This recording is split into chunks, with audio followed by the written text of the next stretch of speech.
Hello my dear students, welcome back to my channel Ulha Classes. Welcome to another video. तो आज हम अपना new chapter start करने जा रहे हैं जो कि है साउंड. ठीक है, इसको हम अपनी एनसीईआरटी में से ही कवर करेंगे क्योंकि इसमें ज़्यादा न्यूमेरिकल्स नहीं है, थ्योरी है मेन, तो इसलिए इसको हम एनसीईआरटी में से ही कवर करेंगे. ठीक है ना. तो सबसे पहले साउंड क्या होता है. हम हर रोज़ बहुत सारी साउंड सुनते हैं, जैसे कि ह्यूमन की आवाज़. साउंड का मतलब क्या है? आवाज़. ह्यूमन की, बर्ड्स की, बेल्स की, मशीन्स की, या टीवी की, रेडियो की. ठीक है, ये सब की हम वॉइस सुनते हैं, आवाज़ सुनते हैं, साउंड सुनते हैं. ठीक है, तो साउंड क्या है? साउंड एक एनर्जी की फॉर्म है. ठीक है ना. साउंड क्या है? साउंड एक एनर्जी की फॉर्म है जो हमें सुनने के मतलब कि सुनने के काबिल बनाती है, हमारे कानों में सुनाई देता है, उसको हम साउंड बोलते हैं. तो sound is a form of energy. यहाँ पे लिखा हुआ है sound is a form of energy which produces a sensation of hearing in our ears. Sensation of hearing का मतलब कि सुनने की शक्ति, कुछ भी सुनने की शक्ति हमारे कानों में प्रोड्यूस करते हैं. इसी वजह से हम कुछ सुन सकते हैं. अगर साउंड ही नहीं होगा तो हमें कुछ सुनाई भी नहीं देगा. ठीक है, तो साउंड ही है. साउंड क्या है? Sound is a form of energy which produces, क्या प्रोड्यूस करता है? A sensation of hearing in our ear. Sensation of hearing का मतलब सुनने की शक्ति, सुनने की ताकत हमारे ईयर्स में प्रोड्यूस करता है. ठीक है. एनर्जी की बहुत सारी फॉर्म्स है, जैसे कि मैकेनिकल एनर्जी, लाइट एनर्जी. ठीक है, तो अब हम देखते हैं कि आपने पढ़ा ही होगा छोटी क्लासेस में कि कंजर्वेशन ऑफ एनर्जी क्या होती है. कंजर्वेशन ऑफ एनर्जी वो होती है जो मतलब कि हमें बताती है कि एनर्जी ना तो क्रिएट की जा सकती है ना ही डिस्ट्रॉय की जा सकती है, उसको सिर्फ हम एक फॉर्म से दूसरी फॉर्म में चेंज कर सकते हैं. ठीक है, तो हम स्टार्टिंग से पढ़ते हैं. ये पैरा क्या है, इसमें सिर्फ बेसिक लिखा हुआ है वही. Every day we hear sounds from various sources like humans, birds, bells, machines, vehicles, television, radios etcetera. बहुत सारी साउंड सुनते हैं हम अपने डेली. ठीक है, वही लिखा हुआ है. तो sound is a form of energy. Sound क्या है? Sound is a form of energy which produces a sensation of hearing in our ears. हाँ, क्या प्रोड्यूस करता है? Sensation of hearing in our ears. ठीक है ना. There are also other forms of energy, जैसे कि मैकेनिकल एनर्जी, लाइट एनर्जी और बहुत सारी होती हैं. ठीक है, you have talked about mechanical energy in the previous chapter. You have been taught about conservation of energy. आपको पढ़ाया जाता है कंजर्वेशन ऑफ एनर्जी के बारे में. क्या है कंजर्वेशन ऑफ एनर्जी? क्या कहता है conservation of energy? Which states that we can neither create not destroy energy, कि हम ना तो क्रिएट कर सकते हैं और ना ही डिस्ट्रॉय कर सकते हैं एनर्जी को, सिर्फ वो चेंज हो सकती है. We can just change it from one form to another form. सिर्फ हम उसको एक फॉर्म से दूसरी फॉर्म में चेंज कर सकते हैं. ठीक है ना. तो इस चैप्टर का पहला टॉपिक है प्रोडक्शन ऑफ साउंड. पहले हम इसमें एक्टिविटीज़ पढ़ते हैं. एक्टिविटीज़ में क्या लिखा हुआ है. ठीक है, तो फर्स्ट एक्टिविटी है take a tuning fork and set it vibrating by striking its prong on a rubber pad. आप सबसे पहले एक ट्यूनिंग फॉर्क लो. ट्यूनिंग फॉर्क मतलब कि इस टाइप का कोई सब्सटेंस होता है ये. ट्यूनिंग फॉर्क लो, उसको वाइब्रेट करो. वाइब्रेट कैसे करना है? उसको ना रबर पैड पे उसके प्रॉन्ग्स जो होते हैं, इसको बोलते हैं प्रॉन्ग्स, ये आगे वाले. ठीक है, इसके प्रॉन्ग्स को ना रबर पैड पे स्ट्राइक करो. ठीक है ना. Bring it near your year. Do you hear any sound? Yes, हमें साउंड सुनाई देगा क्योंकि वो क्या हो गया, वो वाइब्रेट करेगा. जब हम ट्यूनिंग फॉर्क को किसी रबर पैड पे स्ट्राइक करेंगे, उसके प्रॉन्ग को किसी रबर पैड पे स्ट्राइक करेंगे तो वो वाइब्रेट होगा. जब वो वाइब्रेट होगा तो हमें उसकी साउंड सुनाई देगी. ठीक है ना. ये नीचे तो कुछ नहीं लिखा हुआ. फिर हम चलते हैं सेकेंड एक्टिविटी पे. Fill water in a beaker और a glass up to the brim. मतलब कि एक ग्लास वाटर ऊपर तक भर लो, एक ग्लास में पूरा फुल वाटर भर लो. ठीक है. Gently touch the water surface with one of the prongs of the vibrating tuning fork. अब जो आपके पास वाइब्रेटिंग ट्यूनिंग फॉर्क है ना, उससे एक प्रॉन्ग को ना उसको ऊपर वाटर के सरफेस पर टच कर दो. ठीक है ना. Next dip the prong of the vibrating tuning fork in water. अब नेक्स्ट क्या करना है, पहले तो हमें उसको टच करना है उसके सरफेस से, ठीक है। नेक्स्ट क्या करना है, उस प्रॉन्ग को पूरा डिप कर दो वाटर में। Observe what happen in both the cases. अब ऑब्जर्व करो कि दोनों केसेस में क्या होता है, ठीक है ना। ये दोनों एक्टिविटीज़ हैं, हम इसका रिजल्ट आगे देखते हैं क्या होता है। नेक्स्ट, अब हमने जो ऊपर दोनों एक्टिविटीज़ पढ़ी हैं, उस दोनों एक्टिविटीज़ में हमने क्या करा, हमने उसको क्या कर दिया, वाइब्रेशन पे लगा दिया, ठीक है ना। उस ऑब्जेक्ट को हमने वाइब्रेट कर दिया और उस वाइब्रेशन की वजह से उसमें क्या आ रही है, साउंड प्रोड्यूस हो रही है, ठीक है ना। दोनों एक्टिविटीज़ में हमने क्या करा, हमने जो अपना ऑब्जेक्ट था उसको वाइब्रेट कर दिया, उस वाइब्रेशन की वजह से हमारे पास साउंड आ रही है। अब वाइब्रेशन का मतलब क्या है, vibration is a kind of rapid to and fro motion of an object. Vibration क्या है, जैसे ये मान लो ये यहाँ पर ऐसे जाके फिर ऐसे फिर ऐसे फिर ऐसे, ये क्या हो रही है, वाइब्रेशंस हो रही हैं, ठीक है ना। तो यही लिखा हुआ है ऊपर, तो यहाँ से पढ़ते हैं हम। We set the objects vibrating and produce sound. हमने क्या करा, अपने ऑब्जेक्ट्स को वाइब्रेट किया और साउंड प्रोड्यूस किया। वाइब्रेशन क्या है, vibration means a kind of rapid to and fro motion of an object है। रैपिड टू एंड फ्रो का मतलब क्या है, ऑब्जेक्ट इधर गया फिर पार्टिकल इधर आया, पार्टिकल इधर गया फिर इधर आया, इस मोशन को हम क्या बोल देते हैं, rapid to and fro motion, ठीक है। जब ऐसे पार्टिकल्स ऐसे वाइब्रेट होगा तो उसी को ही हम क्या बोल देते हैं, वाइब्रेशन। तो vibration means a kind of rapid to and fro motion of an object, ठीक है। अब जो हमारे ह्यूमन वॉइस आती है वो भी वाइब्रेशन से आते हैं। वाइब्रेशन कहाँ होता है, हमारे वोकल कॉर्ड्स में। वोकल कॉर्ड्स में हमारे वाइब्रेशन होता है जिसकी वजह से साउंड प्रोड्यूस होती है। तो लिखा हुआ है, the sound of human voice is produced due to vibration in the vocal cords. किस में वाइब्रेशन होता है, वोकल कॉर्ड्स में वाइब्रेशन होता है, ठीक है ना। आगे लिखा हुआ है, when a bird flap its wing do you hear any sound, yes. Think how the buzzing sound accompanying a bee is produced. कैसे प्रोड्यूस होती है, a stretched rubber band when plugged vibrates and produces sound. If you have never done this then do it and observe the. ये तो सब ऐसे ही लिखा हुआ है, सिर्फ इस पैरा में से आपको यही पढ़ना है। We set the object vibrating and produce sound. ऊपर की एक्टिविटीज़ में हमने क्या किया, ऑब्जेक्ट को वाइब्रेट कर दिया और उस वाइब्रेशन से साउंड प्रोड्यूस की, ठीक है। वाइब्रेशन का मतलब क्या है, vibration means a kind of rapid to and fro motion of an object. Rapid to and fro motion किसी भी ऑब्जेक्ट को हम क्या बोल देते हैं, वाइब्रेशन। थर्ड, इसमें हमने पहले में क्या पढ़ा कि ह्यूमन वॉइस कैसे होती है। ह्यूमन वॉइस भी वाइब्रेशन की मदद से होती है। वाइब्रेशन किस में होता है, वोकल कॉर्ड्स में होता है, ठीक है। तो ये है third point important, the sound of human voice is produced due to vibration in the vocal cord. सिर्फ इस पैरे में से 3 पॉइंट्स आपको मेन है, बाकी सब तो ऐसे ही दिया हुआ है, ठीक है ना। ये हमारा फर्स्ट टॉपिक कवर हो गया जो कि था प्रोडक्शन ऑफ साउंड। नेक्स्ट हमारा टॉपिक है प्रोपगेशन ऑफ साउंड। तो sound is produced by vibrating objects. हमने ऊपर ही पढ़ा है अभी इससे पहले पैरे में कि साउंड किससे प्रोड्यूस होती है, वाइब्रेटिंग ऑब्जेक्ट्स। जब किसी भी ऑब्जेक्ट को हम वाइब्रेट करते हैं तो उसी से ही उस वाइब्रेशन से क्या प्रोड्यूस होती है, साउंड, ठीक है। द मैटर और substance through which sound is transmitted is called a medium.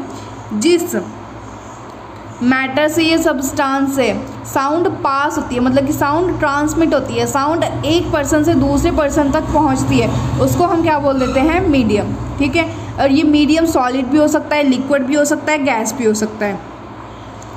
Sound जो है कहाँ से कहाँ तक मूव करेगी, साउंड मीडियम में मूव करेगी। कहाँ से, पॉइंट ऑफ जनरेशन, मतलब कि जहाँ से हम उसको प्रोड्यूस करेंगे और जहाँ तक कोई सुनने वाला, कोई लिसनर होगा, वहाँ तक वो जनरेट होगी, ठीक है, वहाँ तक वो जाएगी। Sound moves through a medium from the point of generation, जहाँ से हम उसको जनरेट करेंगे, मतलब कि जहाँ उसका स्टार्टिंग पॉइंट होगा और जहाँ तक लिसनर खड़ा होगा वहाँ तक साउंड जाएगी, ठीक है ना। जब हम किसी भी ऑब्जेक्ट को वाइब्रेट करते हैं तो हम क्या करते हैं, हम जो उसका पार्टिकल है उसको उस पार्टिकल को वाइब्रेशन पे छोड़ देते हैं, हम उसको पार्टिकल को वाइब्रेटिंग पर सेट कर देते हैं, ठीक है ना। तो इस बारे में लिखा हुआ है sound is produced by vibrating objects. हमने ऊपर ही पढ़ा है वाइब्रेटिंग ऑब्जेक्ट से साउंड प्रोड्यूस होता है। द मैटर और substance through which sound is transmitted is called a medium, उसको हम क्या बोल देते हैं, medium. It can be solid, liquid, gas, कुछ भी हो सकता है, सॉलिड भी, लिक्विड भी, गैस भी, ठीक है। Sound moves through a medium from the point of generation to the point of listener. Sound कहाँ से मूव करती है, sound moves through a medium, एक मीडियम में से मूव करती है पॉइंट ऑफ जनरेशन से लिसनर तक, ठीक है ना। व्हेन एन ऑब्जेक्ट वाइब्रेट्स, जब एक ऑब्जेक्ट वाइब्रेट होता है, it sets the particle of the medium around it vibrating, वो उसके मतलब कि उस मीडियम के जो आसपास वाले पार्टिकल्स हैं ना, उनको भी वाइब्रेशन पर सेट कर देता है। तो व्हेन एन ऑब्जेक्ट वाइब्रेट्स, जब कोई भी ऑब्जेक्ट वाइब्रेट होता है तो वो अपने आसपास वाले जो पार्टिकल्स होते हैं उनको भी वाइब्रेशन पर सेट कर देता है, ठीक है ना। नेक्स्ट है the particles do not travel all the way from the vibrating object to the ear. इस लाइन का मतलब क्या है, मतलब the particle do not travel all the way from the vibrating object to the ear, मतलब कि जो first particle है वो मूव नहीं करेगा। डू नॉट ट्रैवल मतलब कि वो ट्रैवल नहीं करेगा, वो क्या करेगा, अपने अराउंड वाले पार्टिकल्स को वाइब्रेशन पे लगा देगा और उसी वाइब्रेशंस की वजह से हमारे तक साउंड प्रोड्यूस होगी, ठीक है। मतलब कि एक पार्टिकल ही नहीं मूव करता, पूरे उसमें सबस्टांस में जितने पार्टिकल होंगे वो सभी पार्टिकल्स मूव करेंगे, ठीक है ना। तो इस लाइन का यही मतलब है कि the particle do not travel all the way from the vibrating object to the ear. Vibrating object से ईयर तक एक ही पार्टिकल ट्रैवल नहीं करता, बहुत सारे पार्टिकल ट्रैवल करते हैं। बल्कि a particle of the medium in contact with the vibrating object is first displaced from its equilibrium position. इसका मतलब क्या है, मतलब कि जो मीडियम का पार्टिकल है जो उसके कांटेक्ट में आ रहा है, सबसे पहले वो डिस्प्लेस्ड होगा उसके इक्विलिब्रियम पोजीशन से, मतलब कि जहाँ वो सेट था। जब कोई साउंड प्रोड्यूस होगी तो सबसे पहले उसका जो फर्स्ट पार्टिकल है वो डिस्प्लेस्ड होगा अपनी पोजीशन से, ठीक है ना। It then exert a force on the adjacent particle, उसके बाद वो अपने आगे वाले पार्टिकल पर फोर्स लगाएगा। तो क्या है, the particle of the medium in contact with the vibrating object है, मतलब जो पार्टिकल मीडियम का पार्टिकल वाइब्रेटिंग ऑब्जेक्ट के कांटेक्ट में है, सबसे पहले वो डिस्प्लेस्ड होगा अपनी इक्विलिब्रियम पोजीशन से, ठीक है ना। उसके बाद फिर वो फोर्स एक्सर्ट करेगा अपने एडजेसेंट पार्टिकल पे, एडजेसेंट मतलब कि अपने साथ वाले पार्टिकल पे। As a result of which the adjacent particle get displaced from its position of the rest। जब वो अपने साथ वाले पार्टिकल्स को मतलब कि अपने एडजेसेंट वाले पार्टिकल को पर फोर्स एक्सर्ट करेगा तो उसका रिजल्ट क्या होगा कि वो उसका एडजेसेंट वाला पार्टिकल भी डिस्प्लेस्ड हो जाएगा अपनी रेस्ट पोजीशन से, ठीक है। After displacing the adjacent particle the first particle come back to its original position. जब फर्स्ट पार्टिकल ने अपने एडजेसेंट पार्टिकल पर फोर्स लगाई तो एडजेसेंट वाला पार्टिकल क्या हो गया, वाइब्रेशन पे लग गया, ठीक है, वाइब्रेट हो गया। जब मतलब कि उसका एडजेसेंट वाला पार्टिकल वाइब्रेट हो गया तो फर्स्ट पार्टिकल रेस्ट पर आ जाएगा, ठीक है। मैंने अभी आपको यही इस लाइन का यही मतलब था कि the particle do not travel all the way from the vibrating object to the ear, मतलब कि एक ही पार्टिकल ट्रैवल नहीं करता वाइब्रेटिंग ऑब्जेक्ट से ईयर तक, बल्कि उस पार्टिकल के अराउंड जितने भी पार्टिकल्स होंगे वो सभी वाइब्रेट करेंगे। मतलब कि एक फर्स्ट पार्टिकल ने सेकंड पार्टिकल को वाइब्रेट करा, जब सेकंड पार्टिकल वाइब्रेशन पे आ गया तो फर्स्ट रेस्ट पे आ जाएगा, सेकंड ने थर्ड को वाइब्रेट करा, जब थर्ड वाइब्रेशन पे आएगा तो सेकंड रेस्ट पे आ जाएगा, ऐसे ही सो ऑन चलता जाएगा, ठीक है ना। तो this process continues in the medium till the sound reaches your year. ऐसे ही पार्टिकल्स एक वाइब्रेट होता रहेगा, फर्स्ट वाला साउंड रेस्ट पे आ जाएगा, देन नेक्स्ट वाला वाइब्रेट होगा, उससे पहले वाला रेस्ट पे आ जाएगा। यही प्रोसेस कंटिन्यूज होगा जब तक साउंड हमारे ईयर तक नहीं पहुंच जाती, ठीक है ना। The disturbance created by a source of sound in the medium travels through the medium and not the particles of the medium. इस लाइन को दोबारा पढ़ो, क्या है, the disturbance created by the source of sound in the medium. जो sound का source है वही जो डिस्टर्बेंस क्रिएट कर रहा है मीडियम में वो ट्रैवल करता है, ठीक है ना, वो मीडियम के थ्रू ट्रैवल करता है। Not the particle of the medium का पार्टिकल नहीं ट्रैवल करता, उस सोर्स का जो पार्टिकल है वो ट्रैवल करता है, ठीक है। नेक्स्ट है a wave is a disturbance that moves through a medium when the particle of the medium set neighboring particle into motion। अब वेव क्या है? वेव एक डिस्टर्बेंस है। कौन सी डिस्टर्बेंस है? जो एक मतलब कि मीडियम के थ्रू मूव करे, जो अपने नेबरिंग पार्टिकल्स को मोशन पर सेट कर दे, ठीक है। They in turn produce similar motion in the other, जो एडजेसेंट पार्टिकल है वो भी सिमिलर मोशन ही प्रोड्यूस करें, ठीक है ना। The particle of the medium do not move forward themselves but the disturbance is carried forward. अब इसका मतलब क्या है? The particle of the medium do not move forward themselves, मतलब कि जो मीडियम का पार्टिकल है वो खुद आगे नहीं जाता, बल्कि क्या करता है, अपने आगे वो डिस्टर्बेंस क्रिएट करता है। खुद आगे नहीं जाता, अपने आगे डिस्टर्बेंस क्रिएट कर देता है, ठीक है ना। अब जब ऐसा ही होता रहेगा कि फर्स्ट पार्टिकल रेस्ट में आ गया, सेकंड वाइब्रेट हो गया, सेकंड रेस्ट में आ गया, थर्ड वाइब्रेट हो गया, थर्ड रेस्ट में आ गया, फोर्थ वाइब्रेट हो गया, तो इसको अगर हम विजुअलाइज करेंगे, इसको अगर हम देखेंगे तो हमें एक वेव दिखाई देगी, ठीक है ना। तो यहाँ पे यही लिखा हुआ है, this is what happens during propagation of sound in a medium, ठीक है। यही होता है कि एक रेस्ट में आता है, second vibrate, second rest, third vibrate, and sound can be visualised as a wave. Sound को हम कैसे देख सकते हैं? एज अ वेव हमें दिखाई देगी, ठीक है। Sound waves are characterised by the motion of particle in the medium and are called mechanical waves. Sound wave क्या होता है? साउंड वेव को हम कैसे बता सकते हैं कि मोशन ऑफ मीडियम में किसी भी पार्टिकल का मोशन हो रहा है, ठीक है, उसी को हम क्या बोल देते हैं? Mechanical waves. अब सबसे कॉमन मीडियम क्या है हमारी वॉइस, मतलब कि साउंड को ट्रैवल करने के लिए? एयर है सबसे कॉमन। तो air is the most common medium through which sound travels. When a vibrating object moves forward, जब एक वाइब्रेटिंग ऑब्जेक्ट मूव्स फॉरवर्ड आगे जाता है, it pushes and compresses the air in front of it creating a region of high pressure. जब एक vibrating object आगे जाता है तो वो क्या करता है? आगे वाले पार्टिकल को पुश करता है, मतलब कि इस पर फोर्स लगाता है और उसको कंप्रेस और एयर को कंप्रेस करता है in front of it creating a region of high pressure का रीजन वो क्रिएट करता है। इसी को ही हम क्या बोल देते हैं? Compression.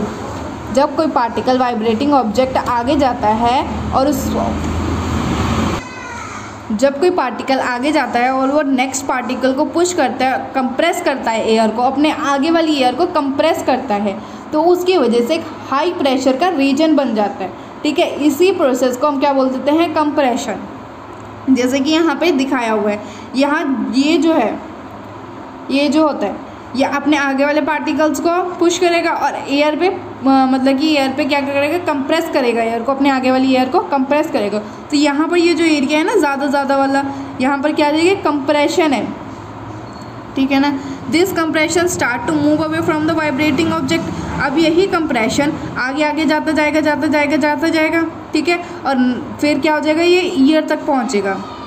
When the vibrating object move backward, it creates a region of low pressure called rarefaction। अब जब एक पार्टिकल ने दूसरे पार्टिकल को क्या किया? वाइब्रेशन पे लगा दिया, खुद वो जब रेस्ट में आएगा तो क्या करेगा? लो प्रेशर क्रिएट करेगा, जिसको हम बोल देते हैं रेयरफैक्शन। सी यहाँ पर है, ठीक है।